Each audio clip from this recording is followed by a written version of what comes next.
Halo teman-teman semua, balik lagi bersama Story 3M, di mana kita kali ini akan menceritakan alur cerita dari manhwa yang berjudul Star Embracing Swordmaster.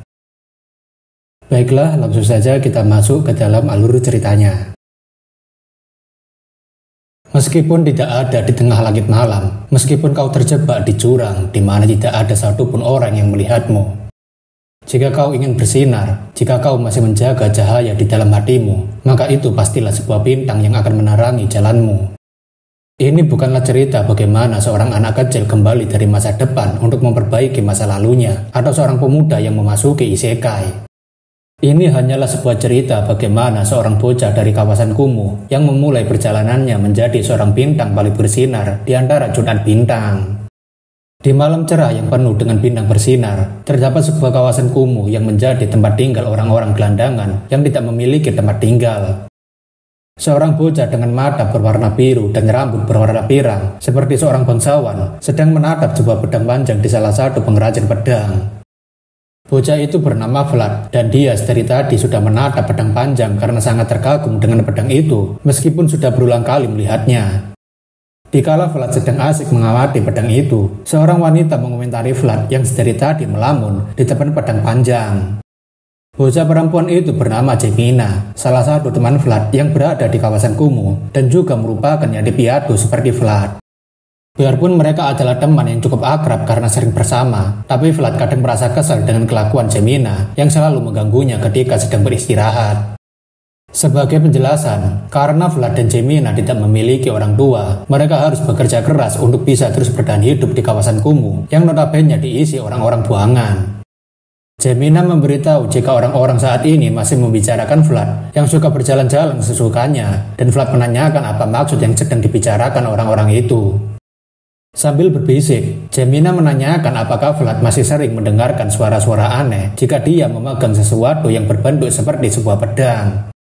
Vlad sendiri tampaknya tidak bisa menjawabnya, dan itu membuat Jemina menanyakan dosa apa yang sudah Vlad lakukan di kehidupan sebelumnya sampai mendapatkan kesialan seperti itu. Jemina tak habis pikir jika Vlad bisa-bisanya terkena sambaran petir di saat langitnya sedang cerah. Lebih parahnya lagi, Vlad malah harus tersambar petir yang berwarna hitam. Jemina menyuruh agar Vlad beristirahat di toko saja sampai gosipnya menghilang, karena bishop yang baru didatangkan ke tempat mereka sangat sensitif dengan sesuatu seperti pertanda buruk.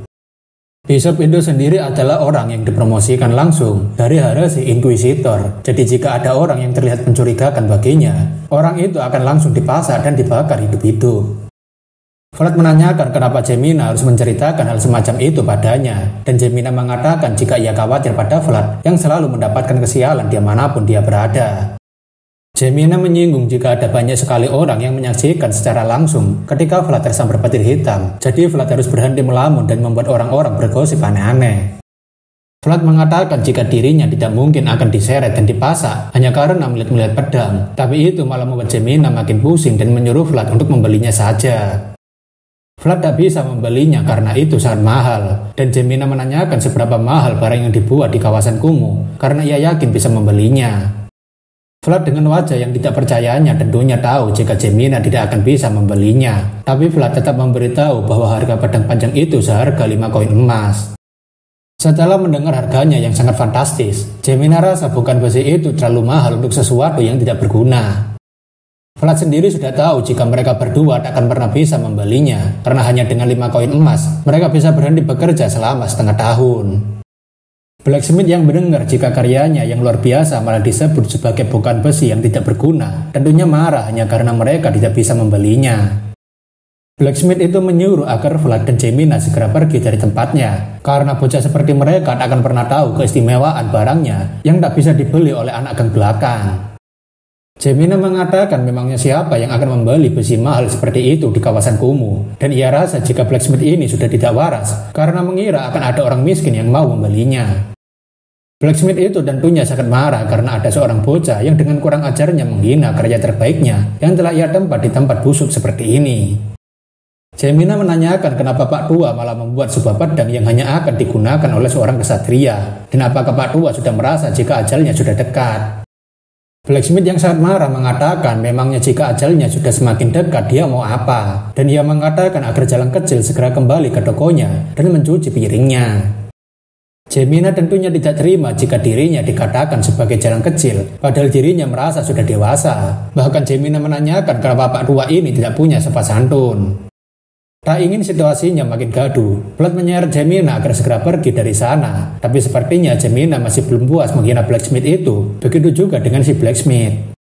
Blacksmith itu tampaknya masih sangat kesal dengan kelakuan jalan kecil itu, karena dia seperti dipenuhi dengan racun yang tak memiliki sopan santun. Blacksmith itu masih ingat ketika dua bocah itu masih sangat kecil dan kelaparan, jadi dirinya memberikan banyak makanan waktu itu. Tapi setelah mendapatkan perlakuan kurang ajar seperti tadi, Blacksmith itu tampaknya menyesal berbaik hati pada si jalan kecil itu. Tapi di saat akan masuk ke dalam bengkelnya, Blacksmith itu melihat bekas sepatu di tanah, yang menandakan jika Vlad telah berdiam diri tanpa bergerak sedikit pun di satu tempat. Blacksmith itu berpikir jika seharusnya Vlad lebih baik fokus untuk mencari cara bertahan hidup di kawasan kumuh, karena tempat ini lebih keras dari apa yang terlihat. Blacksmith berharap agar Vlad tidak bermimpi terlalu tinggi di tempat seperti ini, karena seorang anak kecil tidak akan pernah bisa meninggalkan daerah kumuh ini dan mencapai impiannya.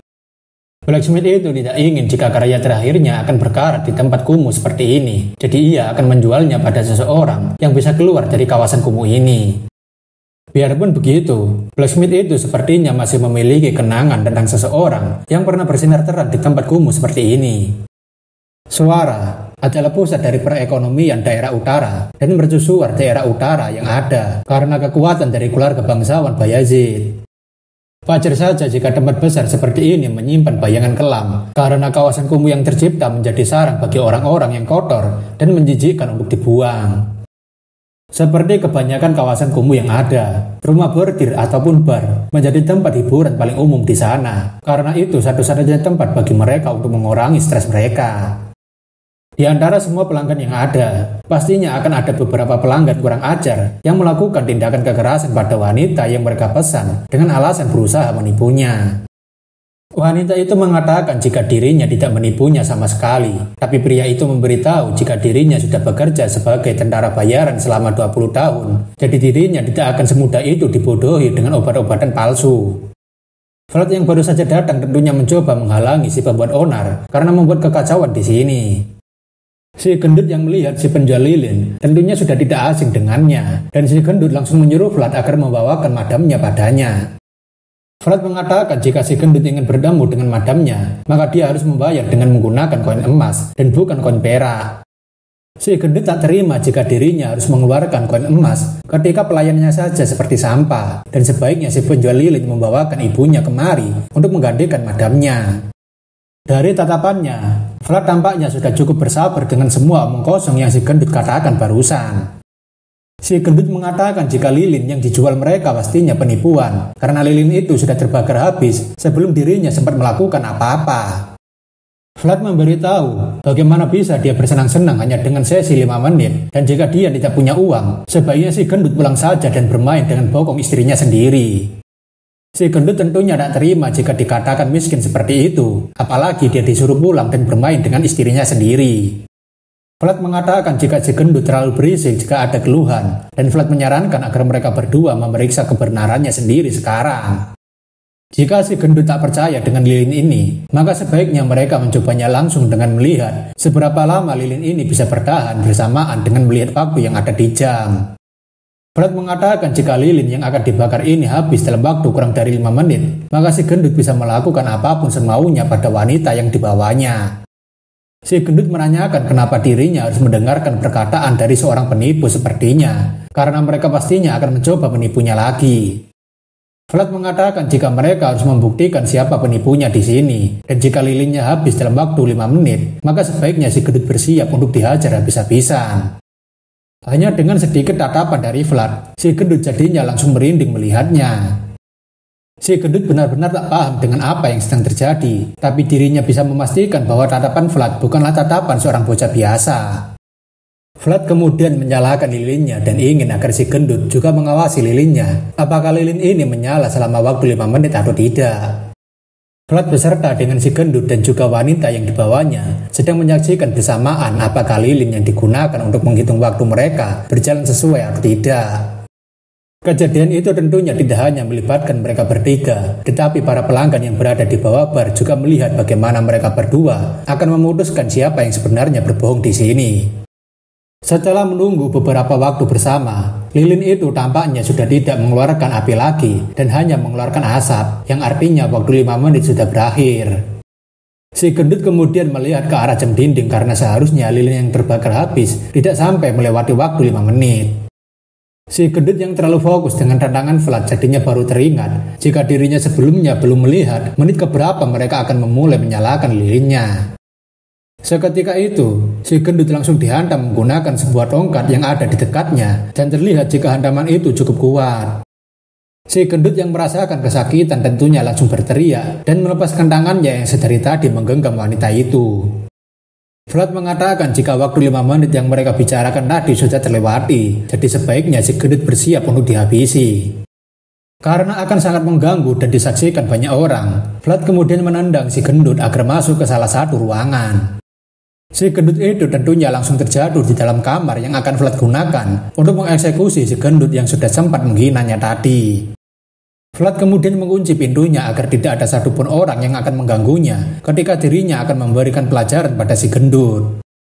Mampus kau, ucap Flat pada si gendut yang sekarang sudah tidak bisa kemana-mana karena sekarang ini ia akan mengeluarkan semua amarahnya padanya. Si gendut yang kepanikan tentunya meminta Flat untuk berhenti karena ia berjanji tidak akan membuat kekacauan di bar milik mereka. Dengan barbarnya, Flat menghantamkan tongkat berulang kali pada si gendut sembari mengatakan jika si gendut sedari tadi sudah mencoba menipu mereka. Terlebih lagi ia tidak percaya ada tentara bayaran gendut sepertinya. Yang membuat Flat lebih kesal lagi adalah ketika si gendut menyuruh agar ibunya yang datang untuk melayani si gendut padahal dirinya sudah tidak memiliki seorang ibu. Hantaman demi hantaman terus dilakukan Flat pada si gendut hingga membuat teriakan si gendut keluar dari rumah bordir, tapi sepertinya Flat tidak ada niatan untuk memberikan belas kasihan. Keesokan harinya di tempat yang masih sama, Flat melamporkan pada Jorge jika sepertinya ada seseorang yang mengutak-atik lilinnya kali ini. Flat memberitahu jika lilin yang selama ini mereka gunakan akan bertahan sampai 5 menit, namun belakangan lilin itu tidak bisa menyala selama waktu 5 menit. Flat menanyakan apakah ada seseorang yang mencoba mengganggu bisnis mereka dengan mengusik lilin yang seharusnya bisa bertahan selama 5 menit.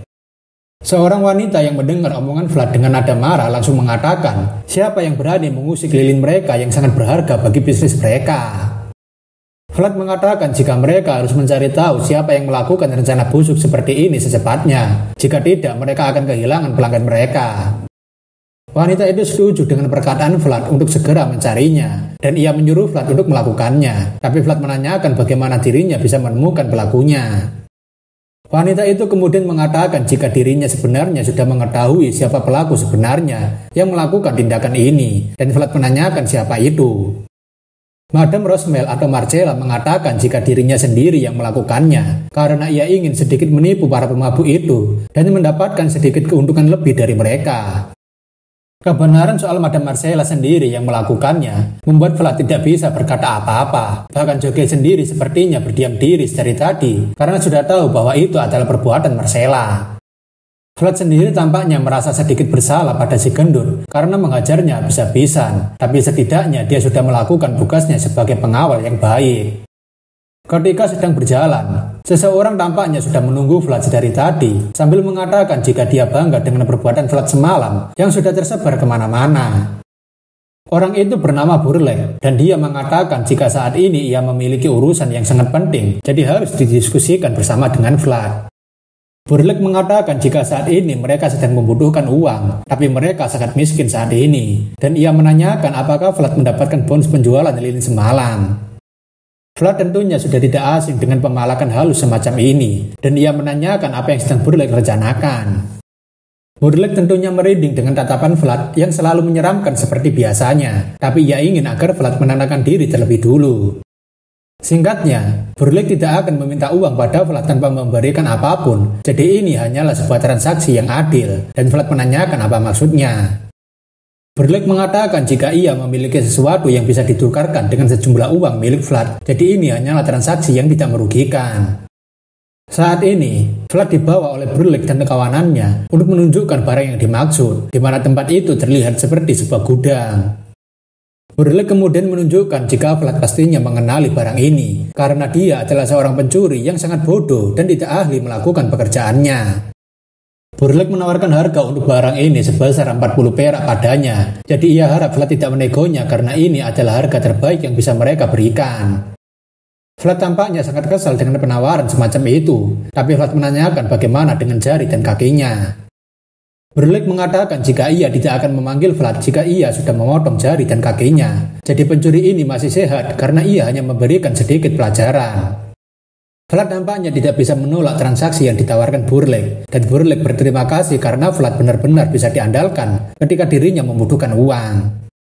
Vlad mengatakan jika sebaiknya Burlick tidak mencoba memberikan transaksi seperti ini lagi, dan seharusnya dia membunuh pencuri itu dibandingkan mencari dirinya.